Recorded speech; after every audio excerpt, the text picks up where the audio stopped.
Hello.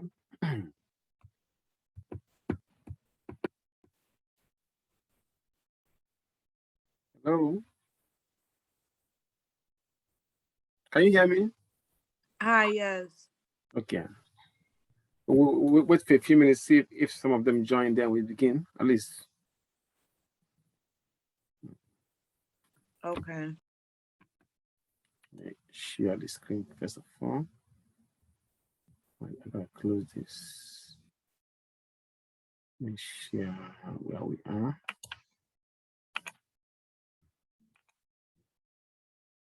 This one, I gotta close this one.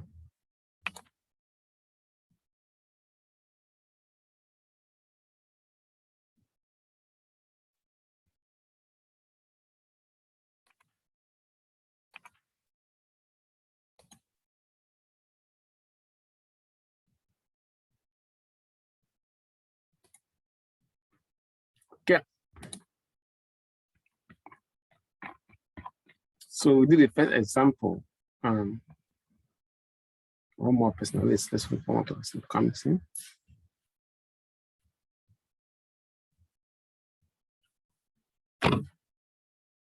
Just 1 minute. Let me see if one more person can come and then we can begin. Then let others can join us later. They choose the link is available, so they can just go to some place and join us.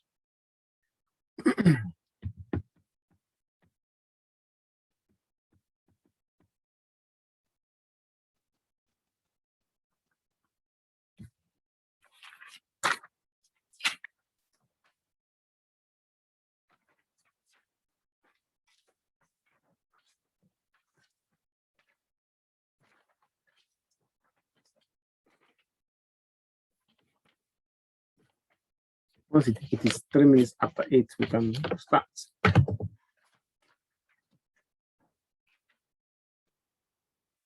Yeah. Now, this is what the answer we got from our previous calculation. So, like I say, we will be I'll try and upload this video. Remember, the question was this: a sample of the reading scores of 35 fifth graders has a mean of 82.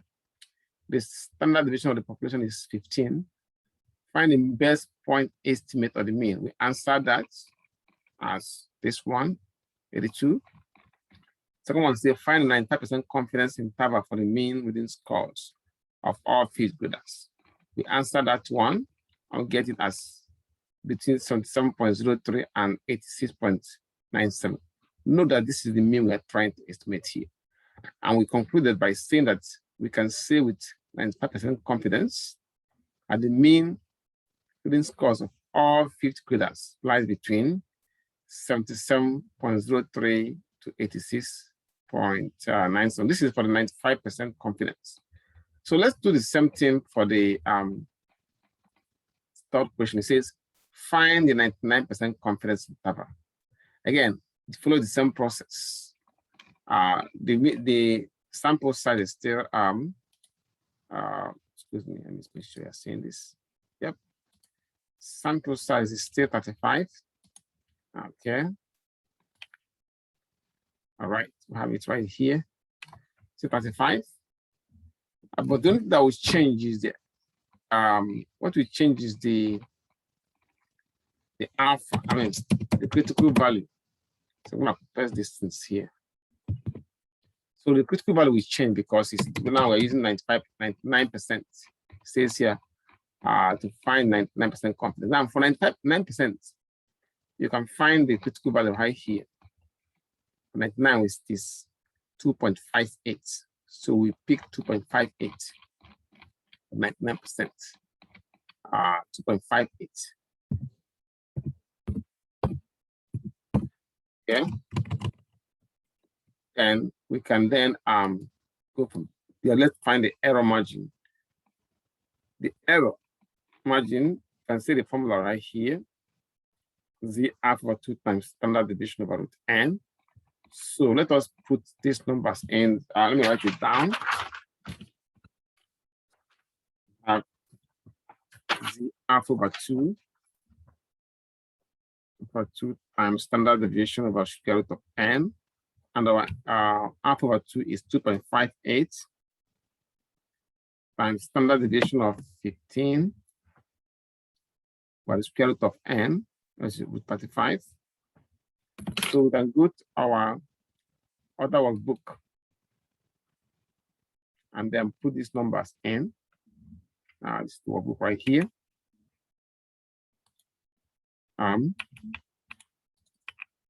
So we have the alpha over 2. Get it in. The alpha error. Sorry, the error becomes error. I gotta put this here. Error, which is E, equals the alpha over 2. I think. Let me send a message. See, let them know that the class has begun. So I'm gonna send this message here.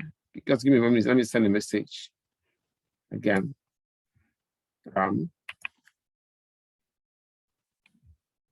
Yeah, I already did. I think I already sent a message, so it's up to them. The alpha over 2, which is the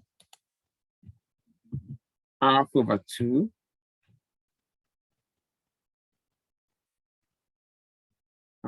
alpha over 2. Then I'm take a missed alpha over 2. Okay, times standard deviation. To the standard deviation,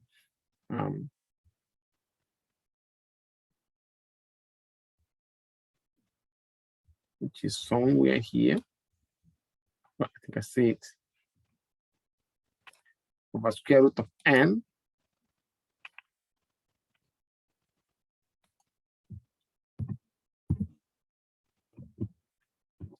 So maybe they're confused about going back. Let me try again. Say, give me 1 minute. Let me send this message.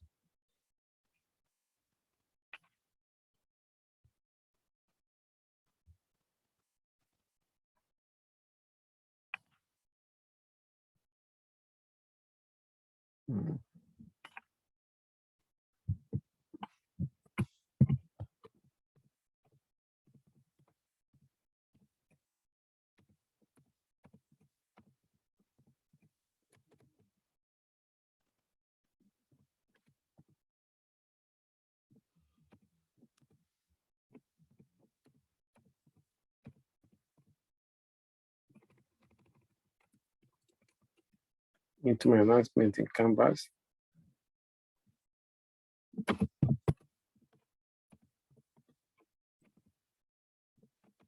Yeah. Canvas.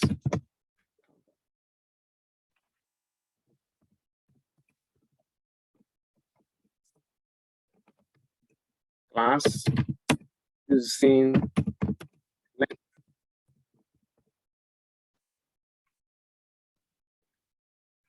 Sent it, so I'm gonna close it.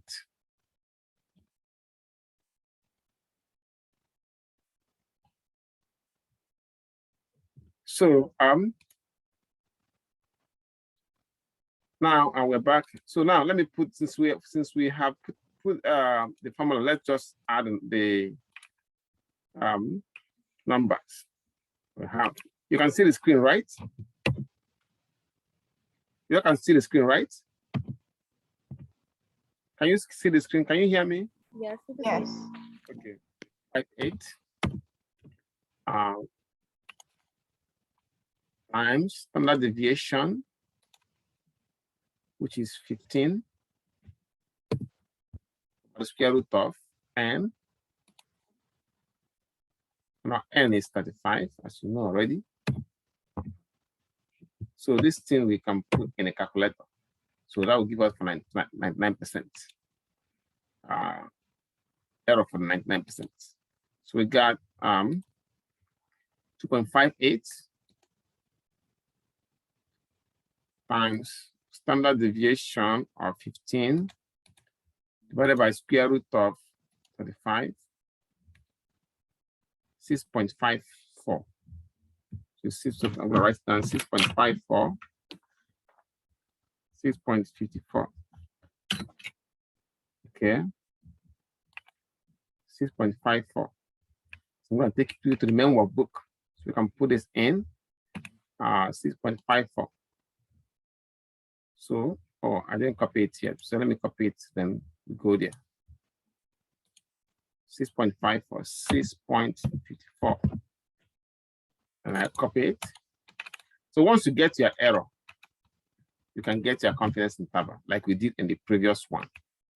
So we go back there and put our error margin. Where did you get 6.54? Remember the question we are solving, it says, we did the first part says find 95% confidence interval, the one we did before we closed and ended the session. Now this one we're looking for 99% confidence interval. And we're doing 99%, not 95. Okay. So we're on C. Let's see right here, 99% is 2.58. Are you talking about 2.58, right? You're talking about right? The question you asked me was about 2.58, right? No, I saw 6. Scroll back down.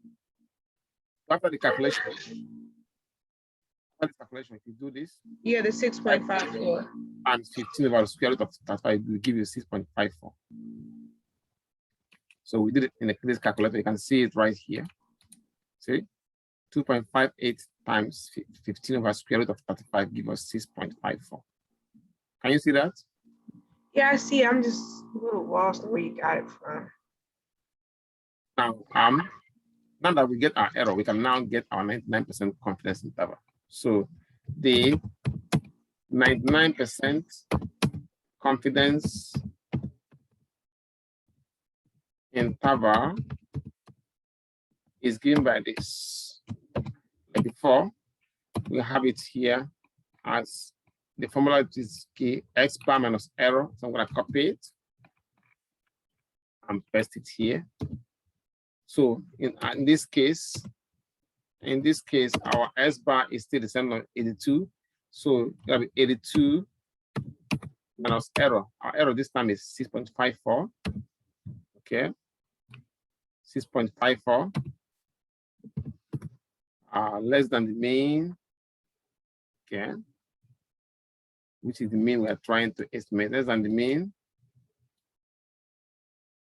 So less than 6.82 plus 6.54,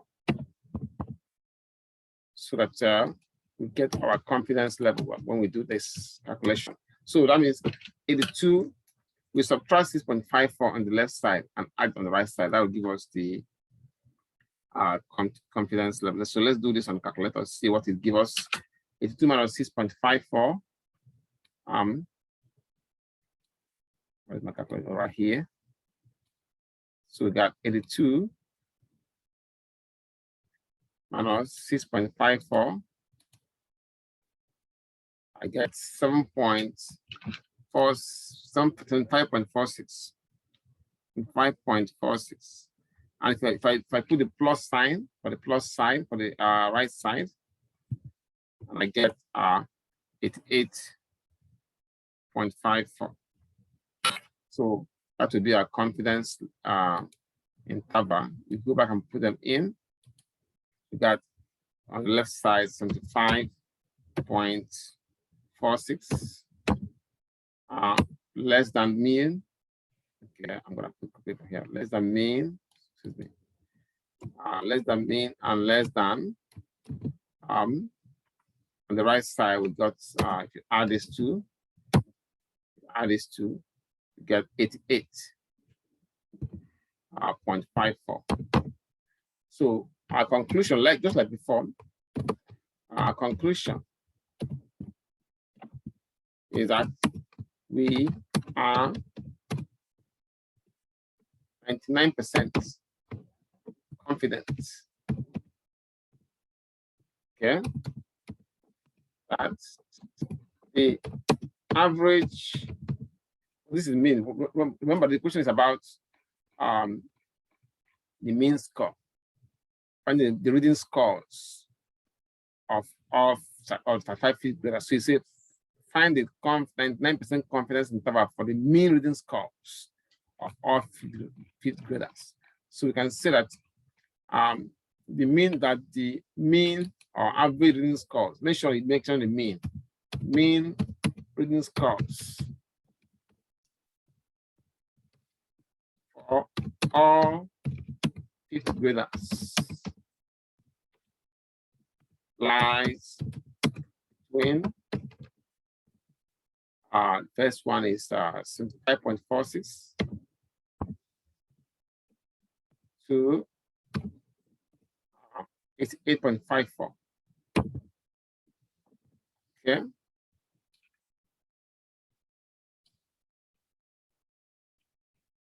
Okay. Any question? Any question? Okay. No question. Very good. Now, so we can now look at sample size. Now, for this type, this is the same approach. They're all the same approach. So for this one, they didn't give you the mean. That means you have to calculate the mean by yourself by adding all these numbers and dividing by the number of items, just like we did when we are doing a mean, median, and mode. Then they give you the standard deviation. You can use that to calculate it. Now let's look at how to calculate the minimum sample size. Now, how do we decide the sample size? To estimate the minimum sample size, we use this formula that I'm going to write here. Let me go to the formula page and get it. Minimum sample size. The formula is minimum sample size. Sample size. Sample size and equals. You're gonna use this formula. Okay, I think I made it. I use this first of all. Put the formula in, and then okay, I'm gonna choose this, and okay, z alpha over 2 with a critical value. Z alpha over 2, okay, alpha over 2, let me look at the alpha. I didn't see, okay, alpha over 2, okay, times standard deviation, which is right here, how is it, okay, over error, then everything squared. So that's the formula right here. So I'm going to write the formula. I'm going to put it here. So that will give the formula we use for finding the minimum sample size when doing a confidence interval, even doing a research too, because we can use the confidence interval. It's one of the methods for testing hypothesis as well. So that gives us this. With this formula, we can find the minimum sample size. And this formula is very easy to apply, because you can see from the example we do now. Look at this example, it says, it is desired to estimate the mean number of chocolate chips per cookie for a national brand. How many cookies should we have to be sampled to estimate the true mean number of chips per cookie within 2 chips with 98% confidence? So assume that the standard deviation is 10.1 chips. So now solution. So let's get the values to be say it is desired to estimate the mean number of chocolate chip per cookie for a large national brand. How many cookies would have to be sampled to estimate the true mean number of the chips within 2 chips? So that means if there's going to be a mistake, it can affect only 2 chips. say with 95% confidence interval. So, and I give you the standard deviation as 10 chips. So you have that. See, Professor? Yep. Some of our classmates are in the waiting room. They should join us. I send the message. I send messages on them. I send message twice. So I cannot force them to come in. Oh, they're in the waiting room already? Are you serious? Oh, I see. Oh, yeah. I didn't see anybody in the waiting room here. I didn't see anybody in the waiting room. But I send messages so that they can go the same place. So see, everybody's in. I don't see anybody in the waiting room. Okay. Now,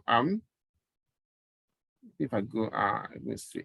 Now, again, you see that for this for 98, Z alpha over 2 for 98%.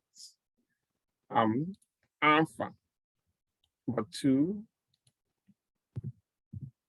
for 98%. Alpha over 2 for 98%. Okay, is, let's look, get it from, you can get it from here, or you can get it from the table. And the table tells us that it is, they don't have 90, I'm sure they have 98. They don't have 98 on the table, but I have it on my this handout. So you can just get it from there. Or if you don't get it from the handout or table, you can now calculate it the way I showed you. Like I said, I'm gonna upload this video. 98%, see 98% is 2.33. So I'm gonna put there and put 2.33. Yeah. 2.33. 2.33. Okay. And the standard deviation detail is 10.1 chips. Okay. Now we have error. See that it's made the true mean within true mean of the number of chips per cookie within 2 chips. So our error is 2 chips. Sorry, 2 chips. Now plug it into this formula I have that I gave you here to get our sample set that we need.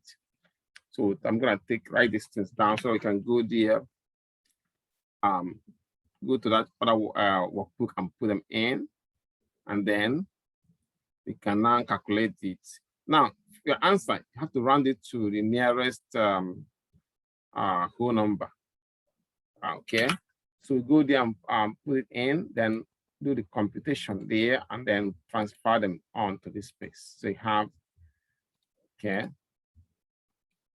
All right, I got this.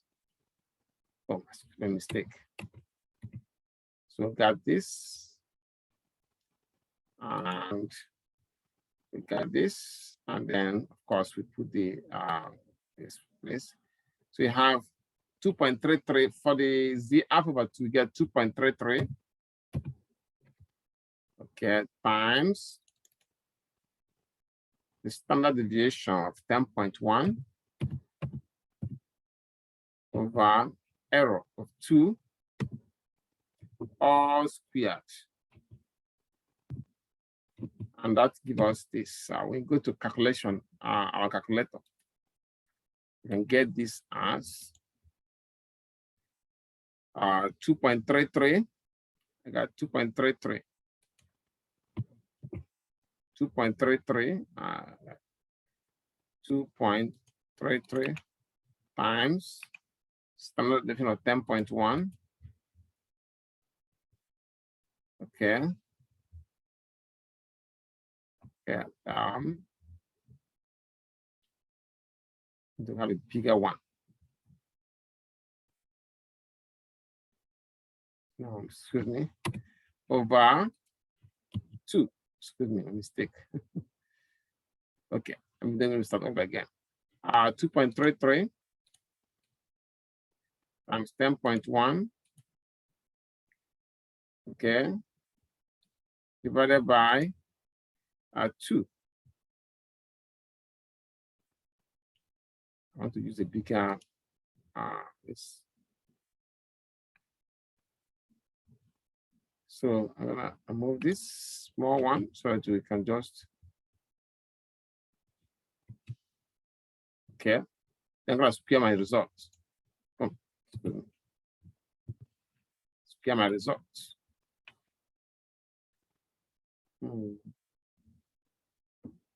What am I missing?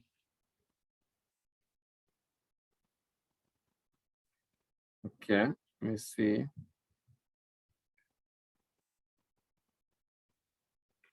I'm gonna go back to our workbook, see what if I'm missing anything. So okay, 2.33 times 10.1. Okay, I think we're good. I think we're good. So that we have this. Okay. I made a mistake again. All right, let's do it again. 2.33. 2.33 times standard deviation of 10.1. Okay. Okay, divided by error of two chips. Okay, squared. Okay, put this here. Squared. Then square it. Everything squared. So you get 138.45. So 138.45. 138.45, which is 139 samples. That's what it is. So in algebra, 138.45 cannot round to 139. But here, what we are doing here is rounding up to the next whole number. So I will copy our result and then put it in our main workbook. That will give us the answer we are looking for. Okay, 139 sum. Any question before on this? Why would you round up if it's not over 5? Oh, like, well, you go to the convention is to go to the next whole number. So not rounding a regular rounding. What is, because it's sample is gotta be a whole number. And if you use 139, you go below the sample you need it. So that's why you go to maximum that you can get, go to the next whole number. Make sure that we get the actual sample half. Yeah. Any other question for me? Any other question? We still have how much time do we have? Okay. Now it looks like we have more time. Now I can do another example if you let's see if time permits. That suppose you have here a solution that says that a pizza shop wishes to find 95% confidence interval of the true mean cost of a large plain pizza. How large the sample should the sample how large should the sample be if she wishes to be accurate within 15 cents? That means if it's going to make a mistake, it will affect only 15 cents. A previous study showed that the standard deviation is 26 cents. Again, here we have the z alpha over 2, alpha over 2 equals 95%. For 95% is going to be this we can get from the table. You can get it either way. The table will show that for 95%, it's going to be, you can see right here, 1.96. So write 1.96 for z alpha over 2. Okay, 1.96. And then standard deviation is given as 0.25 cents. So the standard deviation is equals 0.26. cents. Okay. How much time do we have? Okay. Now, this needs always change. I don't know why. It's always changed. Let me correct it again. Now, next is the error. Say, how large a sample should he be if she wishes to be accurate within 15 cents?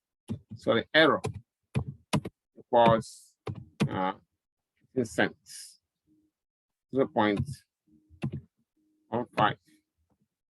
Okay. So in that case, we have 10 minutes left. Okay. We can just plug this in into our formula. I got 1.96 for 1.96. And then for the standard is 0.26. 0.26 over error of 15 cents. So we go to our workbook and put these things in. And we have 1.96, 1.96 times 0.26. Okay, then 15 cents. 0.15. So 0.15. So we can go to our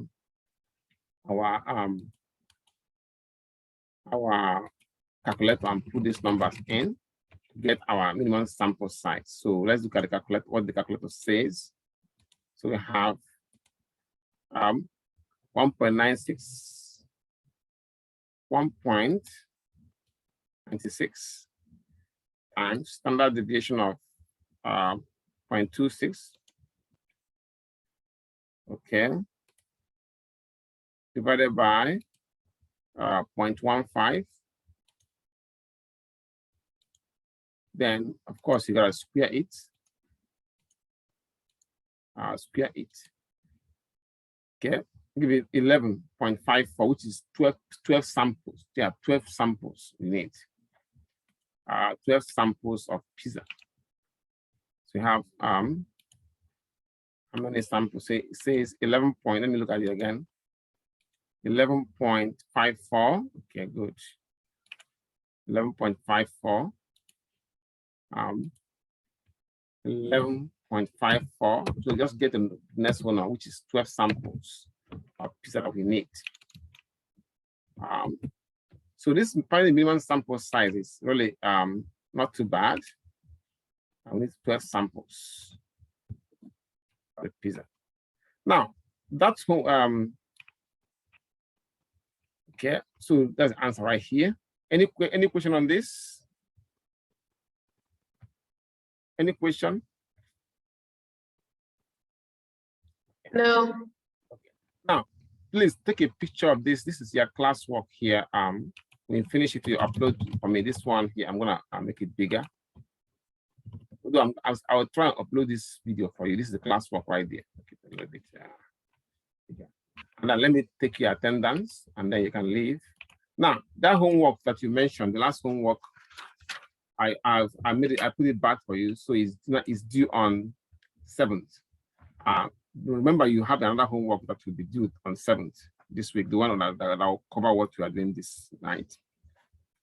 No, there won't be any homework this week. So just do the one that I put back.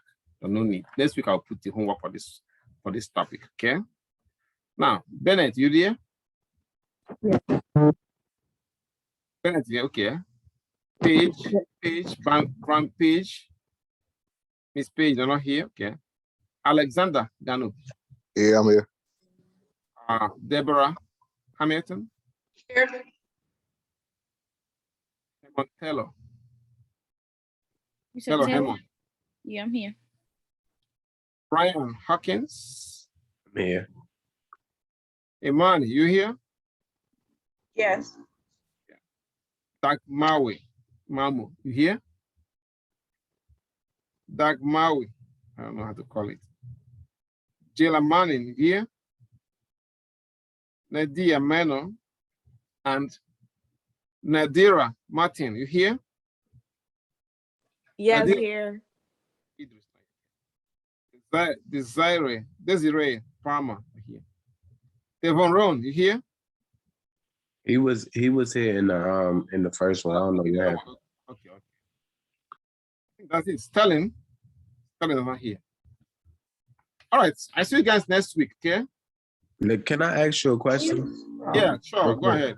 So for I just want clarification. So for B, we're going to do the same process and then just tell which one, like if it's for B. So for A, of course, the B is now when you get your answer for A, right. You can now see if this person is saying what is if your answer is less than 4,000. then that means his claim is not correct. Right. Okay. If it is more than that, if the 4,004 within your answer, then he's correct. Okay. All right. I see you guys. Don't forget. I put back the homework that you the last homework. I made it due again next Sunday, so you can now go and do it again if you want. And if you don't know, use my table. If you don't know how to use it, use the one that you are comfortable with. Some of you scored very good in that homework. So if you know how to use it, follow the table I'm using. Have a protocol. You have to follow it exactly. You look at the procedure table of your charts, then follow the instruction there. All right. I see you next week.